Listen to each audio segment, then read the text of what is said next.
Bonjour à toi. Dans cette petite vidéo, laisse-moi te montrer la voix de Magus of the Library. Ouais, tu sais, les librairies là, le truc où t'achetais tes mangas avant qu'Amazon débarque.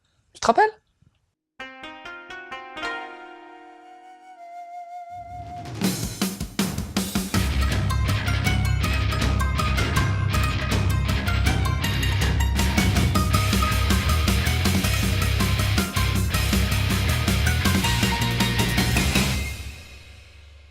Bienvenue dans un monde où les livres représentent un véritable trésor.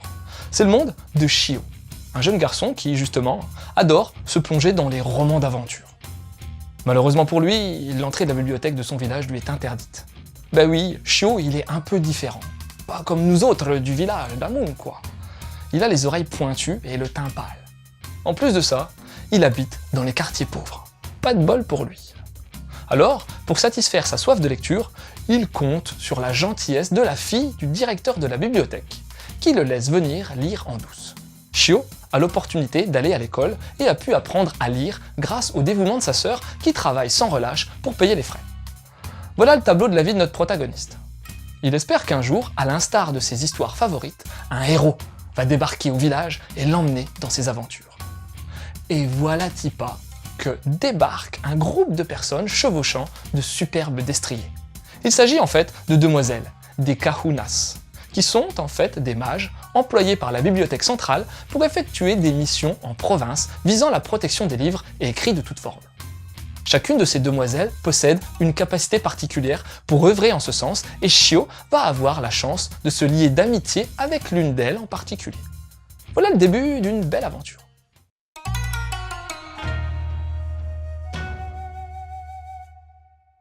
Magus of the Library est scénarisé et dessiné par Izumi Mitsu, qui a officié au dessin d'Ano Hana et qui est également mangaka de la série en cours Seventh Garden. On retrouve donc son trait fin et maîtrisé avec une multitude de détails, que ce soit dans les costumes des personnages ou dans les décors. De nombreuses nuances de gris et de trame sont utilisées pour enrichir le dessin et donner vie aux différentes textures. On retrouve aussi des décorations et une esthétique particulière dans certaines cases de narration spécifiques, distinguant bien le présent du reste du récit ou mettant en relief différents personnages. Par exemple, lorsqu'Izumi Mitsu dessine des personnages en marionnettes d'ombre chinoise là, tu vois le genre, et qu'il pousse l'esthétique jusqu'à les reproduire avec les baguettes qui servent à bouger les bras.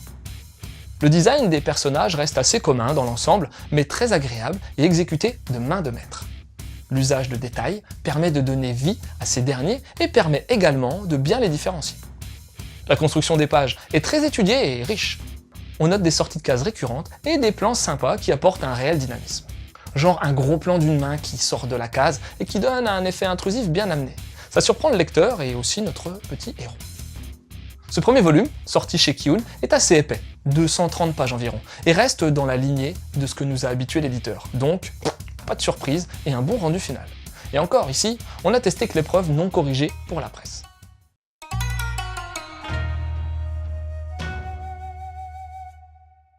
Dans Magus of the Library, on entre dans un univers propre et défini par l'auteur. Un tantinet orientalisant dans les costumes, les décors, les constructions, la faune, dans tout quoi. L'esthétique est vraiment superbe et plonge facilement le lecteur dans l'histoire car tout est bien pensé et bien arrangé. L'utilisation de marionnettes en ombre chinoise, le truc dont je t'ai parlé, donne un aspect magique et un petit peu mystérieux. Parfois aussi, les personnages sont simplement noirs, la peau, pas les vêtements, pour accentuer l'effet narratif. On ne peut s'empêcher de rapprocher ce titre de l'Atelier des sorciers en titre récent. L'ambiance, le thème, les personnages et la qualité finale du manga trouvent écho l'un l'autre. Dans les deux cas, on est face à un jeune protagoniste, un peu en marge et confié à lui-même, qui découvre tout un univers qu'il fascine. Il y trouve alors sa vocation et se donne à fond pour y parvenir. Dans Magus of the Library, la magie est présente aussi, comme dans l'Atelier des sorciers, via le livre, avec un grand L, pourrait-on dire, car dans ce manga, il est comme un personnage à part entière. On sent l'envie de l'auteur de rendre hommage à ce média primordial, en voie d'être délaissé de nos jours, hélas. Les personnages dans leur ensemble sont sympathiques et présentent un trait de caractère propre à chacun et prétexte à tomber dans différentes situations. Ça peut paraître un peu cliché, mais c'est un procédé qui fonctionne bien après tout. On a donc, parmi les 4 mages, la mère protectrice, l'elfe un brin malicieuse, celle un poil acariâtre, et enfin la candide et mystérieuse qui tisse un lien particulier avec notre héros, qui lui est bien sûr gentil et plein de bonne volonté. On se retrouve donc avec un premier volume qui nous offre un moment de lecture bien appréciable et, qui plus est, se termine sur une note qui laisse le lecteur en attente de la suite. Quoi demander de plus? S'emballer un Mars? Je sais pas. En parallèle à Magus of the Library, je t'orienterai bien évidemment vers l'Atelier des Sorciers pour les raisons évoquées précédemment. Et en plus, il y a un manga dessus, alors fonce. Aussi, pour le côté mise sur un piédestal du livre, je citerai Le Maître des Livres, de Shinohara Umiharu, qui fait revivre tout un tas de classiques de la littérature.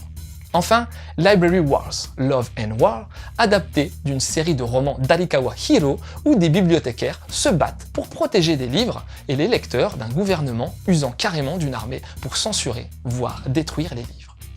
Pas bien. Voilà, c'était Loot, j'espère que cette petite chronique t'aura plu et donné envie de lire Magus of the Library. Je te laisse et n'oublie pas de suivre la voie du manga. Comment il fait déjà Spock? C'est quoi?